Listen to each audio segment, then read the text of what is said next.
உலகின் அதிக போக்குவரத்து நெரிசல் நாடுகளில் இலங்கைக்கு 3ஆம் இடம்.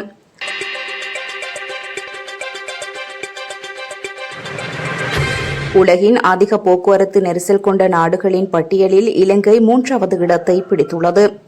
அதே நேரம் ஆசியாவில் அதிக போக்குவரத்து நெரிசல் கொண்ட நாடுகளின் பட்டியலில் இலங்கை முதலிடத்தில் உள்ளது. உலகின் வாழ்க்கை செலவு மற்றும் வாழ்க்கை தரம் குறித்து மிகப்பெரிய தரவுத்தளத்தை கொண்ட நம்பியோ இணையதளம் வெளியிட்டுள்ள 2026ஆம் ஆண்டின் நடுப்பகுதிக்கான போக்குவரத்து குறியீட்டின் மூலம் இது தெரியவந்துள்ளது. இந்த புள்ளிவிபரத்தின்படி உலகின் அதிக போக்குவரத்து நெரிசல் கொண்ட நாடாக நைஜீரியா முதலிடத்திலும் கோஸ்டாரிக்கா 2வது இடத்திலும் உள்ளன.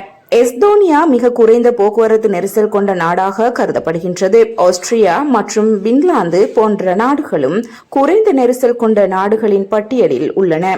பயணத்திற்காக செலவிடப்படும் நேரம், அதற்காக செலவாகும் எரிபொருள் அளவு, போக்குவரத்து நெரிசலால் ஏற்படும் மன உளைச்சல், கார்பன் டை ஆக்சைடு வெளியேற்றம் மற்றும் போக்குவரத்து அமைப்பில் உள்ள திறமையின்மை போன்ற காரணிகளை கருத்தில் கொண்டு இந்த தரவுகள் தயாரிக்கப்படுகின்றன. இந்த குறியீடு ஒரு நாட்டின் ஒட்டுமொத்த போக்குவரத்து நிலைமைகள் குறித்த விரிவான பார்வையை வழங்குகின்றது.